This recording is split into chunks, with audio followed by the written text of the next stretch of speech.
Efectivamente, algunos hablan de un tsunami, otros hablan de un terremoto. Lo cierto es que el naipe político se desordenó absolutamente a partir de lo que vivimos en las pasadas elecciones. Y hoy día apareció una nueva encuesta CADEM, como todos los lunes, que muestra a quienes suben y a quienes bajan. Es más, hoy día el diario La Segunda titula en su portada "Los sobrevivientes del tsunami", tal cual, los sobrevivientes del tsunami, y con una fotografía de Yasna Proboste, Joaquín Lavín, Daniel Jadue y Sebastián Sichel. Ahí estamos viendo parte de lo que entrega esta encuesta CADEM el día de hoy. Roberto, en lo medular hoy, ¿cuál es la fotografía que nos muestra la CADEM? Usted es gerente de Asuntos Públicos de aquella encuesta justamente, Roberto Isixson.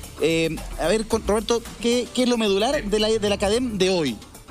Bueno, muy buenas tardes. Yo creo que lo más importante de esta encuesta es que estamos frente a la elección presidencial más incierta de la historia de Chile, probablemente desde 1970. Las encuestas en general con un año de anticipación tenían la capacidad de saber más o menos quién iba a ser el presidente de Chile, quién estaba ganando. Pasadas las elecciones terminaba siendo el presidente de Chile, eso no había cambiado desde Patricio Aylwin a la fecha. Ahora bien, en general los candidatos presidenciales que estaban liderando la carrera estaban bordeando los 30-35 puntos. Vemos que después de la elección del domingo, Daniel Jadue aumenta 9 puntos, llegando a un 20%, aumenta 9 puntos Yasna Proboste, llegando a un 13%, Joaquín Lavín aumenta algunos puntos, producto más que por el resultado electoral, producto de que desaparece Evelyn Matei de la lista. Por lo tanto, recibe votos que vienen más bien desde la campaña de Evelyn Matei, llega a un 16%, Sichel recibe algo también de Evelyn Matei, y vemos el desplome de Pamela Giles, que cae casi 11 puntos. Roberto, revisemos eso justo, sí. Lo tenemos en pantalla, para que a la gente le quede súper claro. En color morado, en lila, está la fotografía del 8 de abril, en celeste o en azul está el 30 de abril, y está la de ahora, post-elecciones. ¿Ah? Post-elecciones. Post-elecciones, exactamente, en donde se ve un alza. Daniel Jadue de un 11 sube 9 puntos y llega a un 20%. Respecto a la pregunta por cuál de los siguientes candidatos votaría, Joaquín Lavín también sube a un 16, un alza de 6 puntos. Yasna Proboste, que no es candidato oficialmente, se mete por los palos. Se mete por los palos, de 4 sube 9 puntos, sube bastante, al igual que el alcalde Jadue. Sebastián Sichel también sube a 11, situándose con un alza de 6 puntos. Esto es bien llamativo, Pamela Giles el 8 de abril marca 20 puntos, el 30 de abril marca 18 y ahora aparece con 7 puntos, una baja de 11 puntos. Es bastante grande. Kast de 5 a 6 baja 5, se mantiene en 5-6, no sube más el representante del Partido Republicano. Gabriel Boric sube a 5, tiene un alza de 2 puntos. Mario Desbordes, parejito en 4, Mario Desbordes de Renovación Nacional. No tiene variación, se mantiene en 3 puntos Ignacio Briones, que había tenido un alza entre el 8 de abril y el 30 de abril de 1 a 3, pero se mantiene en 3. Heraldo Muñoz, que tiene un descenso constante de 4 a 3, 2. Ojo que ese descenso además va acompañado de su anuncio de que se baja de la precandidatura presidencial. Heraldo Muñoz, como decía, Paula Narváez, candidata del Partido Socialista, apoyada por el PPD, por Nuevo Trato. 3 puntos el 8 de abril, 2 puntos el 30 de abril, 2 puntos el 20 de mayo. Jimena Rincón, descenso constante, 4, 3 y 1. Por otros candidatos, aquí hay bastante para desmenuzar, 7 puntos para otros candidatos, ninguno no responde. De 18, había bastante duda el 30 de abril, cae a 5. Hay bastante más certeza respecto de esa pregunta en particular. Roberto, lo que más sorprende, Pamela Giles, que venía con una fuerza muy grande, se desploma, literalmente. ¿Por qué? Sí, a ver, hay varios efectos. El primero, evidentemente, el de Pamela Giles. Yo creo que Pamela Giles, el domingo, el día de la elección, se jugó todas sus fichas por la gobernación de la región metropolitana, por la cual estaba la Karina. Se la jugó toda por Pablo Maltés. Evidentemente, esa apuesta no le dio el fruto que esperaba, que era poner a Maltés en esa segunda vuelta. Y creo que también la forma en cómo se refirió al presidente de la República probablemente también fue de alguna manera visto como un exceso. O sea, hay una cuestión de forma, en relación al despliegue comunicacional ese día y una cuestión de fondo de haber puesto todas sus fichas por Maltés y no haber conseguido el resultado esperado. Luego, otra cosa importante es la caída efectivamente en la no respuesta, que es muy significativa, pero eso podría empezar a volver a subir en la medida en que nos empecemos a alejar de las elecciones. Esta es una encuesta que se hace a días del resultado electoral, tiene influencia sobre todo el proceso comunicacional. Fue un día muy importante en términos mediáticos para la opinión pública, pero recordemos que hoy día todavía está costando mucho que la gente siga la política. En general, el nivel de atención de la ciudadanía está en los temas del coronavirus, está en los temas económicos. La elección fue evidentemente un cambio, controló la agenda, pero eso se va a ir diluyendo en la medida en que pasen los días. La elección de constituyentes, y la dinámica del proceso constituyente va a ser relevante, y por lo tanto la no respuesta podría volver a aumentar a lo largo de la semana, digamos. Roberto, volviendo a Pamela Giles, su declive ya estaba detectado por ustedes en la semana anterior, el domingo anterior a las elecciones. En la pregunta sobre aprobación, Pamela Giles desciende 5 puntos, de 58 a 53. Es decir, el efecto de la derrota de su pareja es posterior. Ya ella venía con primero son preguntas distintas, ¿cierto? Una cosa es aprobación y otra cosa es intención de voto. Sí, pero hay una tendencia de declive en ambas. Obvio, la aprobación es que es importante aclararlo nomás. La aprobación es una respuesta múltiple. Yo puedo tener una imagen positiva por la Pamela Giles y al mismo tiempo por Daniel Jadwe y por Joaquín Lavín. La intención de voto es una respuesta única. Solo declaro una preferencia. Pero evidentemente veníamos viendo también en la aprobación una caída, a pesar que esa caída estaba bien en el límite desde el punto de vista estadístico y todavía seguía siendo un personaje muy bien evaluado. Yo creo que de alguna manera lo que ha pasado con Pamela Giles, además de lo que vimos el domingo, es que irrumpe la Yana Proboste como un personaje alternativo con un liderazgo distinto al de Pamela Giles, que le ha quitado protagonismo. Recordemos que en esa misma encuesta... O sea, ¿es el mismo electorado el que se desplaza? ¿Eso está no son los mismos. No, el voto de Pamela Giles, ese 20% venía principalmente de un segmento más joven, de clase media, baja y baja, mitad de izquierda, que yo creo que esa mitad se movió hacia Daniel Jadwe, y la otra mitad del mundo independiente, de un mundo sin posición política. Pero creo que también, de alguna manera, como efecto de opinión pública, el hecho de que surja con esta fuerza Yana Proboste, que había subido el mes pasado a 21 puntos su nivel de aprobación, se había convertido en el personaje político mejor evaluado que en la lista que nosotros tenemos, y ahora sube 9 puntos su intención de voto. Ese contraste de liderazgos creo que también le jugó en contra a Pamela Giles. Ahora, en ese sentido, Roberto, ¿qué dices tú? Porque muchas críticas se han hecho el último tiempo a las diversas encuestas de que no supieron leer lo que sucedió en las elecciones del domingo, sábado y domingo. A ver, sí. Nosotros no hicimos ninguna encuesta pública ni tampoco hicimos ningún intento de anticipar el resultado de la convención constituyente. Primero porque no hay recursos. O sea, imagínate que para poder haber hecho un trabajo en serio, habría que haber hecho una encuesta al menos de 1.000 casos en los 28 distritos. Estamos hablando de 28.000 encuestas. No hay nadie disponible a financiar eso en Chile, digamos. Sí. Ni desde el sector privado ni desde el sector público. Luego, al mismo tiempo, tenemos una ley que prohíbe la publicación de encuestas electorales con 15 días de anticipación. Y por lo tanto sabemos que mucha gente, de hecho, una pregunta que nosotros hicimos un par de semanas antes, el 80% decía que iba a definir su candidato constituyente el último día. Y por lo tanto, si en el fondo, si nosotros hubiéramos publicado cualquier cosa con 15 días de anticipación, esa evidentemente iba a ser una foto borrosa. Roberto, tercer factor, está el voto voluntario. Todavía no sabemos ni siquiera quién votó en esta elección. Claro. ¿Okay? Sí, votó un 43%, son 7 puntos menos que el plebiscito, es menos que una elección presidencial, y ese factor también trae incertidumbre. El margen de error también se acrecienta con aquello. Estamos con la candidata a gobernadora, Karina Oliva. ¿Cómo estás, Karina? Un gusto saludarte nuevamente en el programa. ¿Qué te parecen a ti las encuestas? Lo que yo veo es que a los políticos les gustan las encuestas cuando los favorecen, y cuando no los favorecen las deslegitiman un poco. Dicen, pero una encuesta no más.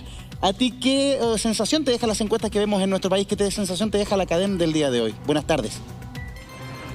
Buenas tardes a todos, a todas, a Julia, a Roberto, Tomás y también a Eduardo. Mira, creo que uno de los elementos más ilustrativos de lo que ocurre en estos fenómenos que significan las encuestas, que yo creo que son instrumentos perfectamente válidos. Lo que pasa es en cuanto la política se vuelca a construirla a partir de la encuesta, no como el instrumento que te entrega una fotografía de una situación. Si no me equivoco, en una encuesta de CADEM yo estaba cuarta, porque tiene que ver con el momento, también tiene que ver con que la política está muy ligada a las emotividades espontáneas de cómo hacen la pregunta, etc. Es más, yo creo que el 10% que logra Pablo Maltés, que yo creo que hay que hablar de Pablo Maltés, yo creo que a nosotras las mujeres siempre nunca nos ha gustado que nos señalen como la esposa de él. Entonces a mí me gusta referirme como alguien, como el esposo de él. Entonces creo que Pablo Maltés logra un 10% que no es menor.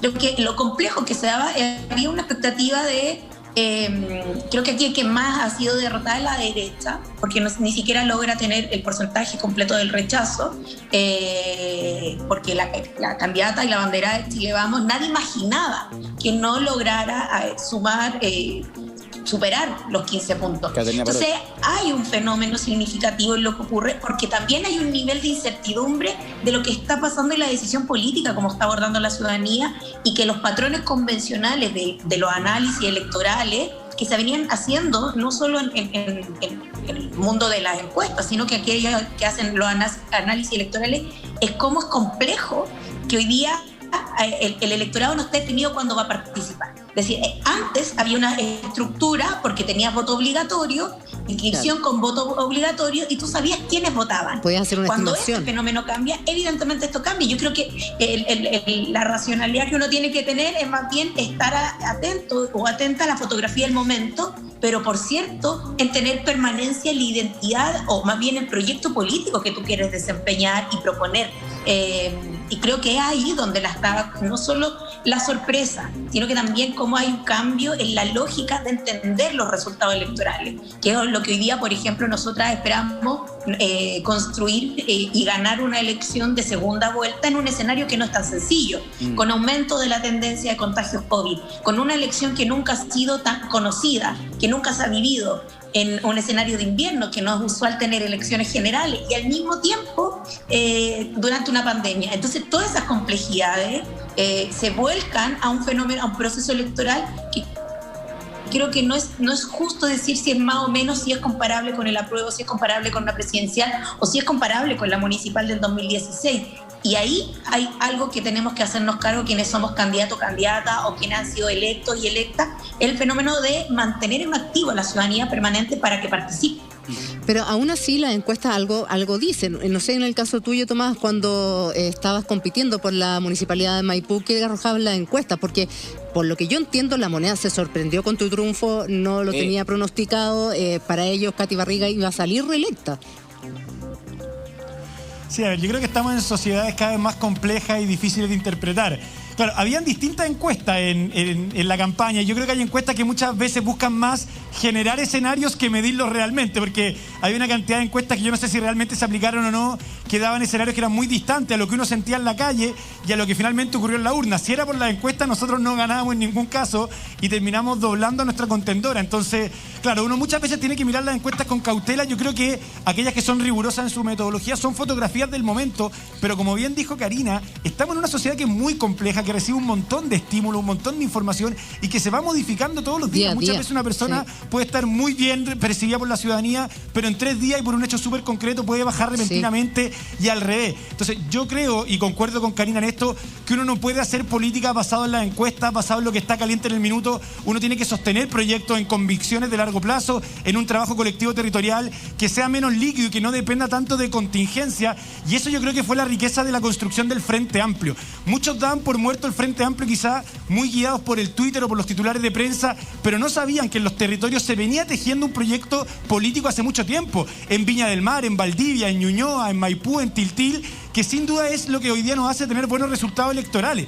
Si fuera por el momento político que todos estaban interpretando, seguramente nadie esperaba los resultados que tuvo el Frente Amplio, pero yo creo que quienes hemos estado en los territorios desarrollando ese trabajo no lo vimos con tanta sorpresa. Es que claro, y a mí me gustaría preguntarle a Roberto, porque hoy día más que nunca es difícil poder sacar esta fotografía a la realidad política del país. Por eso hoy día hablan de los sobrevivientes del tsunami, del terremoto, porque tal como lo decía Tomás, en un minuto tú puedes estar muy arriba y un Twitter baja inmediatamente. Cuando hablan ustedes de no se pueden tomar decisiones políticas a partir de las encuestas, me da la impresión que están hablando respecto a Jasna Proboste y esta candidatura presidencial que podría asumir en un futuro, ¿no?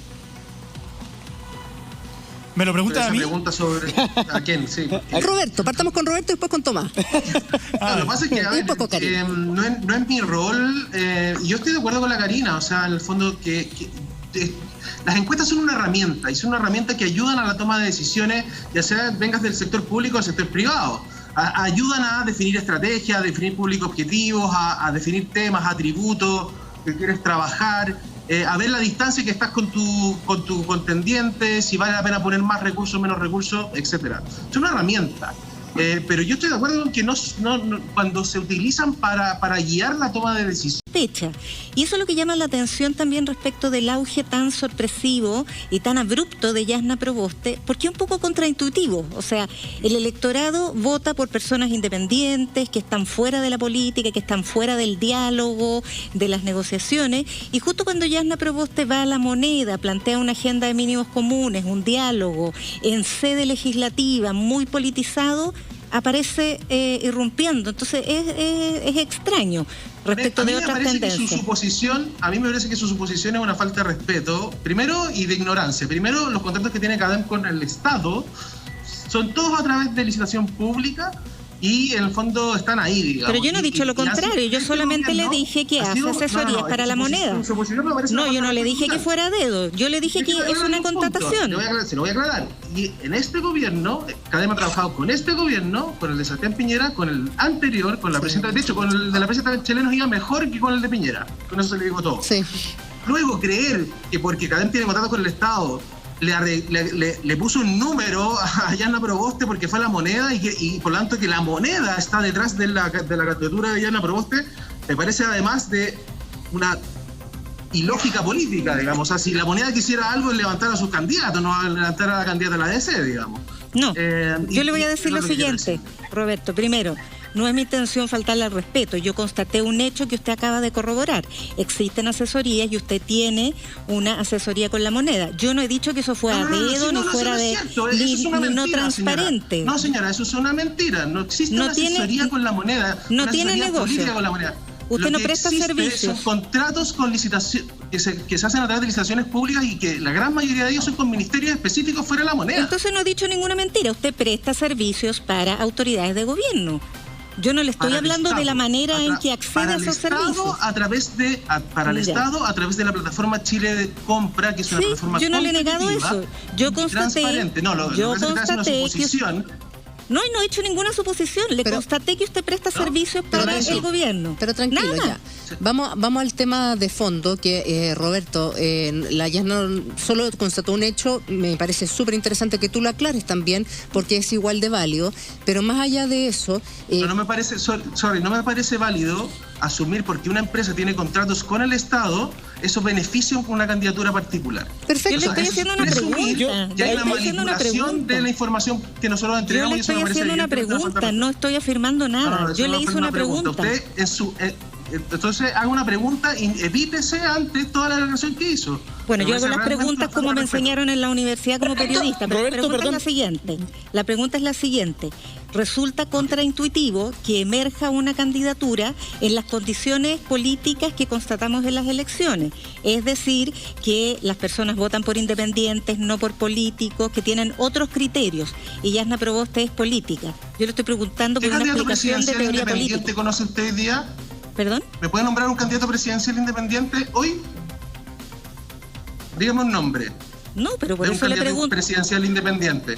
Pero es que Jasna Proboste no es candidata, todos los demás sí lo son y están proclamados. ¿Usted sabe la cobertura que ha tenido Jasna Proboste en los medios de comunicación el último mes? Pero ¿por qué me responde con preguntas? Si yo lo que quiero es preguntarle su opinión política.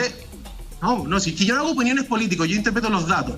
Opiniones políticas tendrá la Karina, tendrá Tomás, ese es su rol. Su opinión como cientista político. No es una interpretación política. Usted pero yo le estoy haciendo una pregunta, suspicacia sobre los resultados de la Yanna Proboste. Yo le estoy respondiendo, dígame, ¿cuánta cobertura ha tenido Yanna Proboste en los medios de comunicación en el último mes? ¿Y cuánta cobertura tuvo la exalcaldesa de Maipú? No son esos los nuevos criterios, entonces por eso le pregunto como cientista político, ¿qué tendencias ve usted detrás de eso? Cuando todas muestran otra tendencia. Yo creo que en el caso, esa pregunta se la puedo responder. Yo creo que en el caso de Yanna Proboste lo que se ha valorado en ella particularmente, primero, fue la capacidad de ordenar a la oposición en relación al debate en torno al gobierno de los mínimos comunes. Segundo, creo que el hecho de que Yanna Proboste esté llamando al diálogo y a la búsqueda de acuerdos, creo que eso también ha sido valorado. Tercero, es importante, la unidad constituyente o la lista del apruebo, como se llama, y creo que lo reflejó muy bien los resultados del domingo, no tenía candidato presidencial. Paula Narváez logró que Heraldo Muñoz bajara su candidatura, que Pablo Vidal bajara su candidatura en favor de Paula Narváez, y Paula Narváez marca un 2%. Eso habla de las faltas de candidatos que tenía la unidad constituyente de la lista de apruebo hasta la fecha. Deme un segundo. Y creo que Yanna Proboste, de alguna manera, llena el espacio de unidad constituyente. Roberto, dame un segundo. Roberto, dame un segundo, por favor. Con el alcalde electo de Maipú vamos a seguir conversando en un instante. Alcalde, por favor, no nos abandone, pero tengo una pregunta para Roberto. Lo que pasa es que Roberto nos plantea que hay total... a ver, un segundo, por favor, para cerrar este tema bien con Roberto y luego retomamos con usted. Por favor, alcalde, le ruego, por favor, por usted, un segundo. Roberto, tú me gustaría que aclararas bien el tema de la separación o de la independencia de las encuestas respecto de los contratos que ustedes tienen con el Estado. ¿Por qué te lo planteo? Porque las suspicacias no aparecen desde los medios, aparecen desde el espectro político. La semana pasada, el vocero de Joaquín Lavín, el alcalde Carter, dijo que Sebastián Sichel era un invento de la moneda. Y aparece la Academ con una alza de un 5 a un 11 de Sebastián Sichel. Subió 6 puntos. ¿Ustedes descartan de plano cualquier posibilidad de esa suspicacia que se genera a partir de las palabras del alcalde Carter?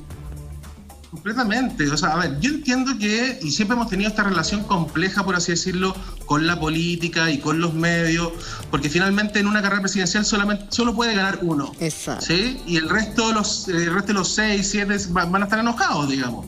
Ahora, ese no es el rol de la encuesta, es decir, el rol de la encuesta es de alguna manera mostrarle una fotografía de un momento que tiene que ser lo más fiel a la realidad posible, con las complejidades que efectivamente el nuevo escenario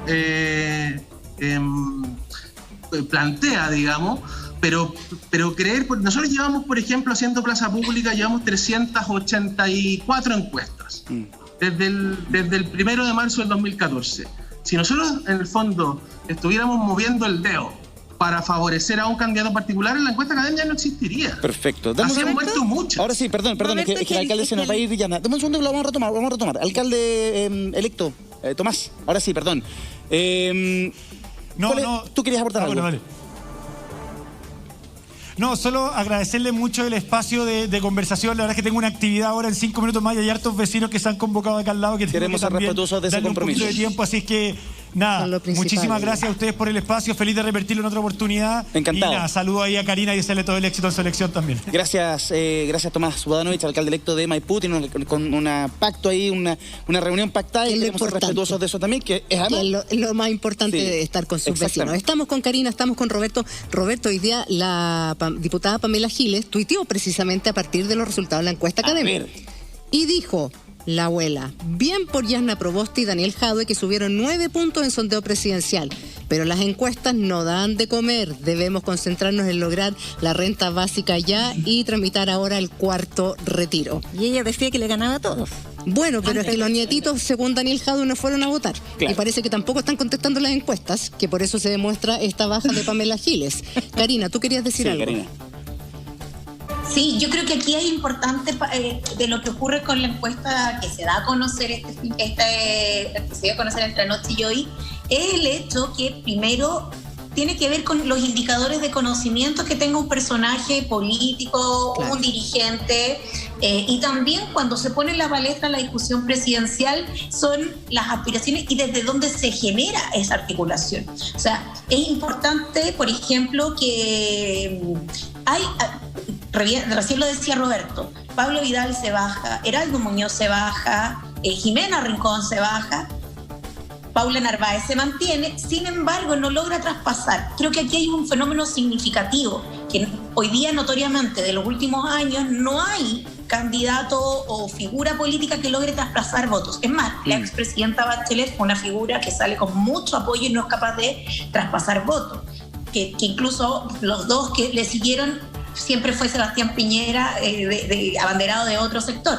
Por tanto, hay dos elementos importantes, creo, que aquí hay definiciones en cuanto a la figuración en los espacios de conocimiento público, pero al mismo tiempo lo que estás transmitiendo desde la certeza, proyecto político, posibilidad y certeza de triunfo. Y creo que eso lo está transmitiendo tanto Daniel Jadwe, que si ustedes ven, por cierto, no está dentro en la encuesta de los que logran 2 dígitos, pero Gabriel logra superarse a sí mismo e ir creciendo. O sea, suben 2 puntos. No es menor. Sí me llama la atención lo de Sichel, porque ni siquiera llegó en una moto naranja, es decir, tampoco es el fenómeno más conocido.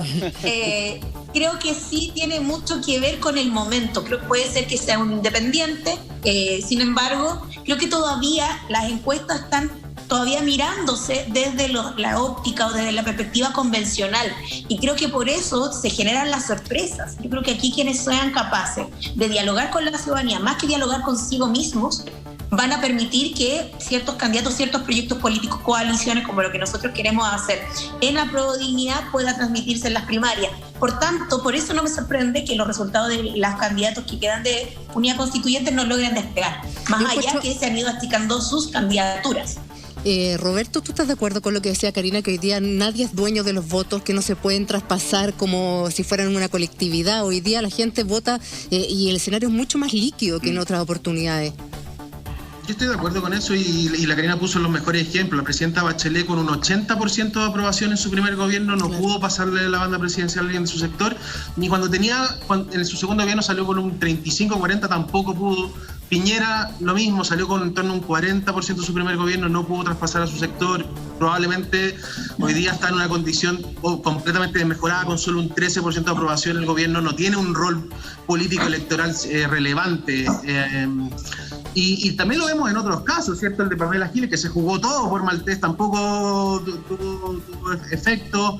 Heraldo Muñoz, Pablo Vidal, Pablo Narváez completamente estable. O sea, evidentemente hoy día el capital político es muy personal y estoy de acuerdo con la Karina. Depende mucho del nivel de conocimiento, esa es la primera razón. Depende también de la imagen positiva que proyecte, que sea más alta que la de tus contendores. Y también depende de la capacidad que tengas de controlar la agenda.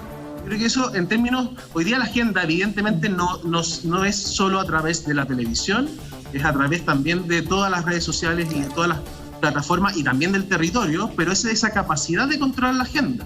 Roberto, una última pregunta. A propósito de la pregunta de Proboste, creo que es lo que ella logró durante todo el último mes, controlar un poco la agenda. Espera, tenemos que despedir a Roberto. Pero yo agregaría un punto adicional. Pero espéreme. Yanna, por favor, Karina, danos un minuto. Yanna, perdón. No, disculpa, es que es muy importante porque tiene que ver con lo que señaló al principio de la predictibilidad. En el diario La Segunda del viernes hubo predicciones publicadas, se le consultó a Pepe Out, a Kenneth Bunker, a Carlos Correa, a Chile Vamos y a CADEM. Y CADEM pronosticaba para Independientes 10%, para Chile Vamos 56%, para Apruebo Dignidad 26% y para Ex Concertación 46%. ¿Quién dio ese pronóstico? No, nosotros no dimos ese pronóstico. Pero dice CADEM en la segunda.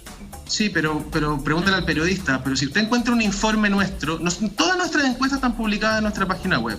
Todos los informes que nosotros hacemos están publicados en nuestra página web y cuando comunicamos con un medio de comunicación exclusiva queda todo disponible en nuestra página web y en nuestras redes sociales. Es el diario La Segunda. Una cuña, un informe, una frase mía que haga referencia a eso, le doy el punto. ¿Ustedes no dieron esa cifra entonces, ese periodista, Roberto? No sé quién es. ¿Ustedes no dieron esa cifra? ¿Ustedes no dieron esa cifra entonces? No. Bueno, perfecto. Tienen que desmentirlo entonces a la segunda. Sí, pues bueno, está desmentido en donde corresponde, pero no, la verdad nosotros no dimos esa cifra. Perfecto. Ahora, Roberto. Si me pregunta, en términos de análisis, si creíamos, si yo en lo personal creía que Chile Vamos no iba a llegar al tercio, la verdad es que no. O sea, yo creo que efectivamente aquí ocurrió algo que evidentemente era una sorpresa. Ahora, siempre fue definida como la principal variable, si es que Chile Vamos llegaba a un tercio o no. Lo último que yo dije, y está publicado en el medio ex ante, es que todas las correcciones, o sea, todas las estimaciones para Chile Vamos tendieron a la baja de forma significativa después de esa semana crítica donde el gobierno cae un 9%. Pero no sabíamos hasta dónde. Roberto Isixson, gerente de Asuntos Públicos de la encuesta Academia, ha estado con nosotros esta tarde aquí en Hola Chile. Te lo agradecemos, Roberto. Muchas gracias por tu tiempo. Encantado, que estés muy bien. Que estés muy bien, nos vemos.